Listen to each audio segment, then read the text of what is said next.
Assalamualaikum dan selamat sejahtera semua. Diharap semuanya berada dalam keadaan sihat sepanjang musim cuti PKP ni. Baiklah, hari ini cikgu akan membincangkan bab 5 iaitu air dan larutan. Bab 5 terbahagi kepada 3 subtopik. 5.1 Sifat fizikal air, 5.2 Larutan dan kadar ketelarutan, dan 5.3 Pembersihan dan pembekalan air. Hari ini, cikgu hanya akan memberikan fokus 5.3 iaitu pembersihan dan pembekalan air. Baiklah anak murid, mari kita jelajah. Air, seperti yang kita tahu, sangat luas. Apakah kepentingannya kepada kita?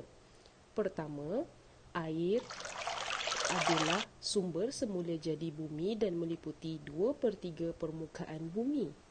Jadi, air sangatlah luas. Kenapa air perlu dirawat? Ini kerana sebahagian besar air mengandungi benda asing seperti sampah, mikroorganisma yang tidak dapat dilihat dengan mata kasar yang berbahaya kepada kita, dan juga bahan terlarut yang juga amat bahaya pada kesihatan manusia. Baiklah, mesti anak-anak telah dapat gambaran kan kenapa air perlu dibersihkan. Berikutnya, bagaimana kaedah pembersihan air dijalankan? Kaedah pembersihan air secara umumnya terbahagi kepada 4 proses: pendidihan, pengklorinan, penurasan, penyulingan. Keempat-empat proses ini adalah proses yang telah diamalkan hampir seluruh negara di dalam dunia dalam kaedah rawatan pembersihan air. Baiklah anak murid, cikgu yakin semua orang sentiasa atau pernah mendengar istilah pendidihan, pengklorinan, penurasan dan penyulingan. Baiklah anak murid, mari kita fahami satu persatu. Pendidihan adalah bertujuan untuk membunuh mikroorganisma. Berikutnya, proses pengklorinan juga mempunyai tujuan untuk membunuh mikroorganisma. Sebenarnya anak-anak murid, proses pengklorinan ni kita boleh nampak dalam kehidupan harian kita. Sebagai contoh, kita pergi ke hotel yang mempunyai kolam renang. Kadang-kadang pada waktu pagi, kita akan nampak pekerja hotel tersebut menitiskan beberapa cecair klorin untuk membunuh mikroorganisma. Berikutnya, penurasan. Proses penurasan ini bertujuan untuk memisahkan benda asing terampai daripada cecair. Contoh benda asing sebagai contoh, kadang-kadang sungai kita terdapat pencemaran seperti sampah. Jadi, proses penurasan ini mampu untuk memisahkan sampah tersebut. Berikutnya adalah proses penyulingan. Penyulingan menyingkirkan benda asing terampai, bahan terlarut dan membunuh mikroorganisma. Proses ini selalu kita nampak dalam makmal. Baiklah anak murid, itulah kaedah pembersihan air yang secara umumnya terdapat 4 proses iaitu pendidihan, pengklorinan, penurasan dan penyulingan. Baiklah anak murid, pada saat ini, cikgu yakin anak-anak murid mesti tertanya bagaimana dengan sistem pembekalan air di negara kita. Setiap hari, kita menggunakan air untuk mandi, minum, mencuci pinggan dan pelbagai aktiviti lagi. Pernahkah kita terfikir dari manakah air ini disalurkan ke rumah kita? Baik murid, mari kita perhatikan berdasarkan gambar rajah sistem pembekalan air. Seperti yang anak murid boleh lihat, proses pertama adalah takungan air. Di sini, air mula ditakungkan dan akan melalui proses kedua iaitu penapisan. Penapisan ini di mana bahan terampai akan mula diasingkan. Berikutnya, air akan melalui stesen pam. Berikutnya, air akan melalui proses pengoksidaan di mana oksigen akan mula ditambah untuk menghilangkan bau yang kurang senang. Berikutnya, air akan mula melalui proses pengumpalan di mana alum dan kapur mati akan mula dimasukkan. Tujuannya adalah untuk menggumpalkan zarah-zarah lumpur dan juga mengurangkan keasidan air.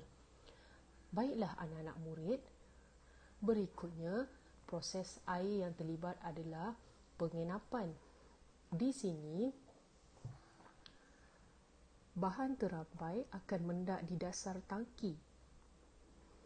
Baik anak murid, jika anak murid merujuk pada gambar rajah proses dan fungsi, berikutnya air akan melalui kepada penurasan. Di sini, proses penurasan bertujuan untuk menyingkirkan benda asing dengan penapis pasir.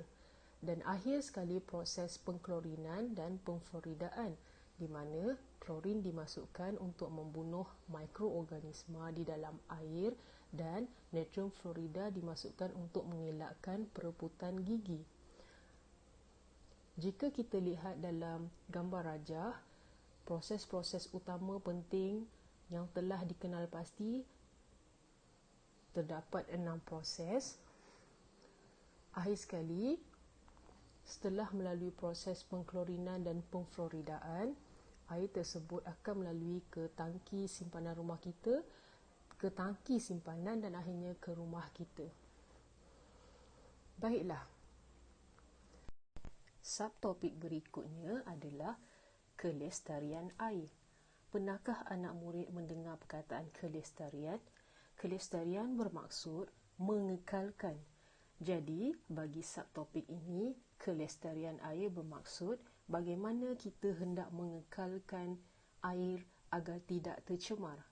Seperti yang kita ketahui, sungai merupakan sumber air utama di Malaysia.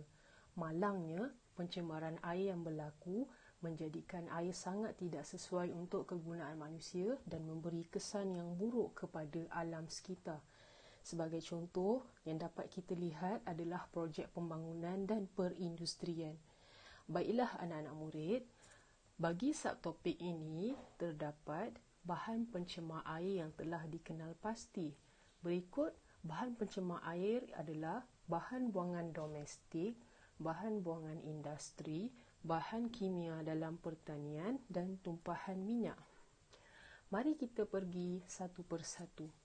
Bagi bahan buangan domestik, cara mengatasi pencemaran air yang digalakkan adalah pertama, menaik taraf sistem pembentungan di seluruh negara. Kita juga boleh mendidik masyarakat tentang cara pembuangan sampah yang betul. Kita juga hendaklah menyediakan kemudahan sanitasi yang sempurna di kawasan pedalaman. Berikutnya, bagi bahan pencemar air bahan buangan industri, cara mengatasinya adalah kita hendaklah menguatkuasakan undang-undang untuk memastikan bahan buangan industri dirawat sebelum dibuang ke dalam sungai. Sebagai contoh, undang-undang yang berkait dengan pencemaran air adalah Peraturan-Peraturan Kualiti Alam Sekeliling Buangan Terjadual 2005, Influen Perindustrian 2009 atau Kumbahan 2009.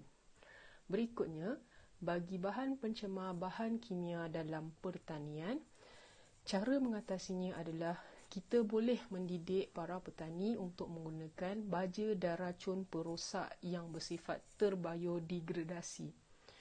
Akhir sekali, bagi bahan pencemar tumpahan minyak, cara mengatasinya adalah kita boleh membendung dan memungut tumpahan minyak di laut menerusi rancangan kontingensi kebangsaan kawalan tumpahan minyak semakan tahun 1999/2000, atau kita boleh mempertingkat pengawasan melalui udara dengan kerjasama unit udara polis.